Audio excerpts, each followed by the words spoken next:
Muito boa tarde, eu sou Virginia Alves, nós estamos de volta e nosso destaque agora é Mercado do Café. Vamos fazer aí o fecha dessa semana, entender também como é que deve se comportar, tentar entender, na verdade, como é que deve se comportar o mercado do café nas próximas semanas, porque tem muita coisa acontecendo, a gente tem muita coisa para monitorar e tudo isso tem influenciado demais nessa volatilidade que a gente tem visto, principalmente lá em Nova York para o café arábica, tá? E para a gente atualizar essas informações hoje, falar um pouco de mercado, já está aqui comigo o Fernando Maximiliano da Stonex Brasil, que acabou de divulgar um relatório justamente falando das perspectivas e expectativas para 2024. Dito isso, vamos conversar com quem entende. Fernando, boa tarde, seja bem-vindo, meu amigo. Boa tarde, Virginia. É um prazer enorme estar aqui com você. Vamos lá, então, que foi mais uma semana aí de montanha-russa. Toda nossa entrevista aqui, bate-papo, começa do mesmo jeito, né, Fernando? Eu te perguntando o que está acontecendo, que Nova York parece meio perdida, sobe, desce, daqui a pouco volta de novo para o patamar que estava. O que está acontecendo, meu amigo? O que a gente pode falar para o produtor hoje? Virginia, isso não vai mudar tão cedo, né? O mercado de café, ele é um dos mais voláteis e a gente tem, né?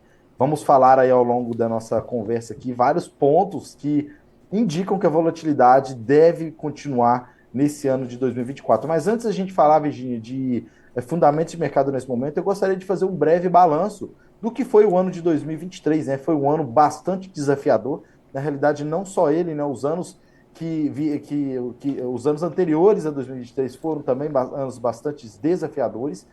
E aí a gente viu, né, para a gente fazer um balanço disso, os preços de café arábica, Virgínia, avançando lá em Nova York, né? Os preços, eles, no início do ano eles avançaram, depois foram pressionados com a entrada da safra brasileira, depois voltaram a avançar no final do ano, mas terminaram o ano com 13% de alta lá em Nova York. Robusta, avanço ainda mais, né, intenso. Os preços tiveram suporte quase que todo o ano, Virgínia, e terminaram o ano com 58% de avanço aí durante o período.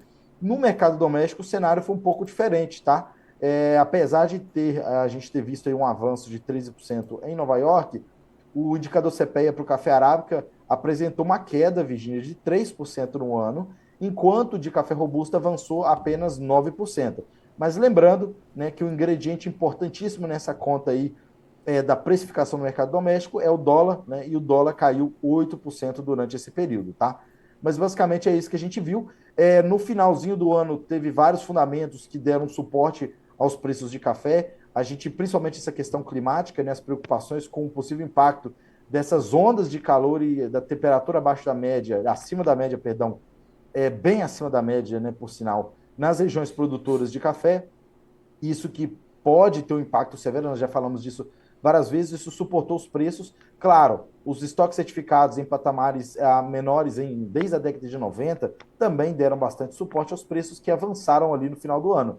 E aí a gente chega em 2024, Virginia, nesse cenário. Então, esse início de ano, o mercado ainda está tentando entender o que está acontecendo.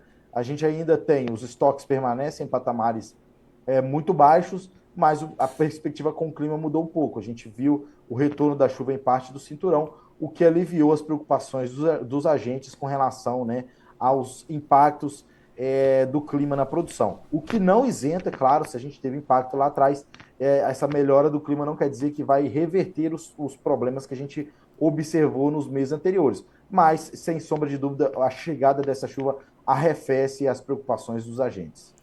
E, Fernando, tem alguns pontos aqui que a gente estava conversando antes de entrar aqui ao vivo. Você me falou da guerra também no Oriente Médio, que continua trazendo aí, ajudando nessa volatilidade. Já falou do clima, que a gente vai falar mais um pouquinho mais lá na frente. E a participação do Brasil no mercado de robusta, né, Fernando? Que vai continuar, continua muito significativa e, pelo visto, vai continuar, né? Virgínia, vamos lá. O que que acontece? Inclusive, esse é um dos fatores que deu suporte aos preços no ano passado e essa questão ela não mudou e ela não vai mudar no médio prazo. Então, a gente está com um problema de oferta limitada na Ásia, né? Há uma quebra severa na produção da Indonésia. E lembrando que o El Niño foi problema para o Brasil e para a Indonésia também, tá? Então, lembrando, essa primeira quebra da safra da Indonésia foi por conta do Laninha. Olha só, Virginia. Agora a gente está no El Niño e o país de novo sofreu problemas. Então, eu tenho ouvido aqui que podemos estar olhando para 2 anos seguidos de safras menores na Indonésia Isso é muito preocupante. Vietnã também, a gente já comentou em outras oportunidades aqui no Notícias Agrícolas, que a própria SG reduziu, né, a projeção em 3,4, 3,8 milhões, a projeção da safra lá no Vietnã. Então, você tem um problema de oferta limitada no Vietnã.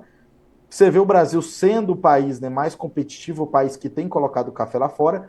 Os dados do Secafé até novembro, né, ainda não temos os dados de dezembro, mas até novembro mostram, tá, Virginia, que houve uma queda nas exportações de arábica até novembro, no acumulado do ano, mas as exportações de robusta avançaram mais de 185%.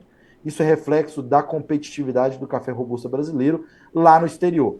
E quando a gente olha para frente, né, analisa esse momento atual e olha para o futuro, a gente vê isso. Essa questão no Oriente Médio é preocupante, lembrando que existe um grupo rebelde, né, lá no Iêmen que tem feito ataques a navios mercantes que passam por ali, e isso, e claro, teve até uma retaliação aí do governo americano. E qual que é o reflexo disso, Virginia? A gente já viu aí os preços do frete marítimo avançando demais. E claro, para poder evitar passar ali na costa do Iêmen, os navios têm que contornar todo o continente africano. Isso demanda mais tempo, demanda mais custo. E essas são rotas, Virginia, que são usadas para entregar esses cafés asiáticos na Europa, né? Então, cafés que vêm da Indonésia e do Vietnã. Então, até certo ponto, isso pode beneficiar as exportações do café brasileiro, tendo em vista que as rotas marítimas entre Brasil e Europa não estão sendo impactadas por essa condição que está acontecendo lá, tá? E claro, né, como eu já comentei, olhando já no médio para longo prazo, a produção dos países segue inferior e o clima não segue tão favorável. Então a gente ainda vê o Brasil seguindo aí como um grande player dentro desse mercado internacional de café robusta.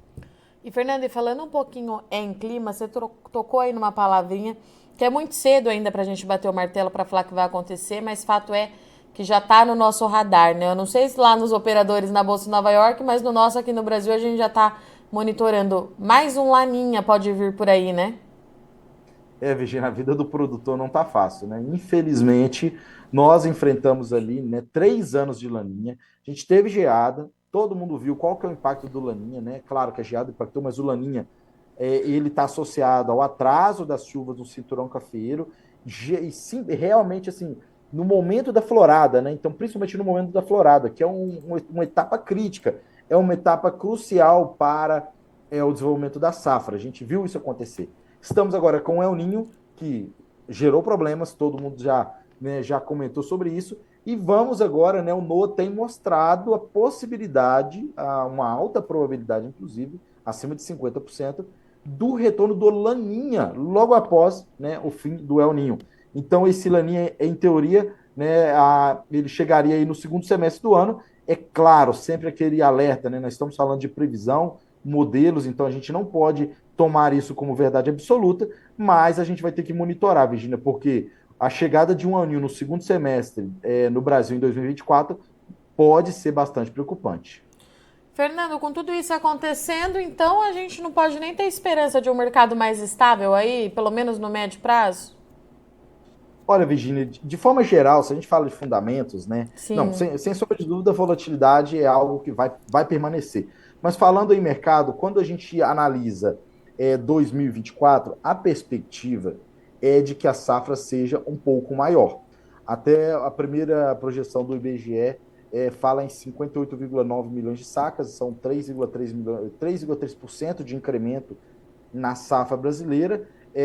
Outros players vão divulgar, já houve a divulgação de alguns players, né? E aí eu trago de novo aquele velho fantasma do mercado de café, que é a incerteza, que é a discrepância com relação às projeções de safra, né? Lembrando que em 2023 a diferença entre a maior e a menor foi de mais de 22 milhões de sacas, isso são quase 2 Colômbias. Esse cenário não vai mudar em 2024, tá, Virginia? Então, já houve players que falaram em valores acima de 70 milhões, e a gente já vê aí o IBGE falando em 58,9 milhões de sacas, mas no geral, mesmo o IBGE tem apontado para um aumento dessa safra.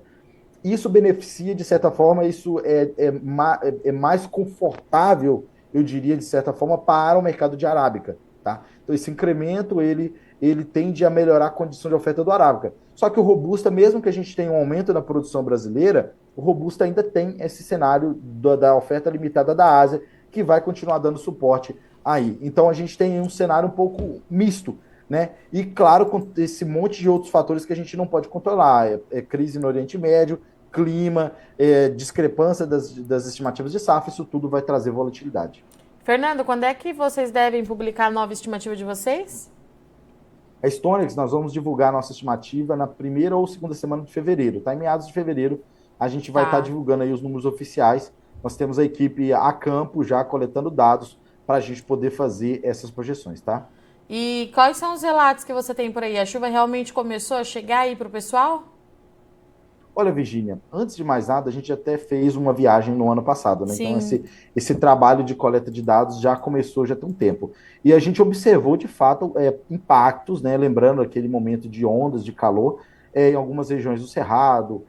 Então, assim, a gente não tem ainda uma informação, né, uma orientação oficial, porque a gente não conseguiu concluir todas as visitas, mas a gente conseguiu observar isso de fato. Agora, nessas últimas semanas, principalmente no finalzinho de dezembro aí, né, nas últimas 2 semanas de dezembro, houve sim a chegada da chuva com volumes expressivos, tá? Em várias regiões. Na realidade, quase todo o Cinturão Cafeiro recebeu volumes de chuva que, claro, isso não tira o acumulado do período, tá? Se eu pegar assim, o acumulado de dezembro ou o acumulado de novembro, os últimos 60 dias, ainda está abaixo da média histórica, porque passou um período muito longo sem receber chuvas. Mas, sem sombra de dúvida, a chuva que veio agora são volumes expressivos que, sem sombra de dúvida, contribuiu para melhorar a condição das lavouras em todo o cinturão, Virgínia. Fernando, meu amigo, obrigada mais uma vez pela disponibilidade. Eu sei que você está saindo de viagem para encontrar o time da Stonex nas áreas de produção. Já deixo o convite aberto aqui para você voltar quando tiver um parâmetro, quando você puder, né? Trazer as informações aqui pra gente, você é sempre muito bem-vindo. Pelo visto, a gente vai ter muito trabalho aí ao longo desse ano para entender o mercado. Muito, muito obrigada, viu? Sem dúvida, vai ter bastante trabalho e bastante volatilidade. Virgínia, eu que agradeço o convite e sigo à disposição. Uma boa tarde a todos. Portanto, então, estivemos aqui com o Fernando Maximiliano, fazendo mais uma análise do mercado do café, que vai continuar com bastante variação, tem muita coisa para acontecer. Estamos, de fato, numa fase muito importante de desenvolvimento, enchimento dos frutos. Fernando sai de viagem agora na próxima semana para fazer o seu acompanhamento de safra nas principais regiões produtoras do país, e a gente continua monitorando então aqui, porque daqui para frente esses números das consultorias particulares, os números da Conab e o clima aqui no Brasil é o que vai determinar esse mercado, vai determinar esse preço, e principalmente o que a gente precisa ficar muito atento é que a volatilidade ela vai permanecer, o produtor precisa então estar bem ligado para não perder as oportunidades. Eu sou Virgínia Alves, agradeço muito sua audiência e companhia, e até semana que vem, quando a gente volta a falar de café aqui no Notícias Agrícolas.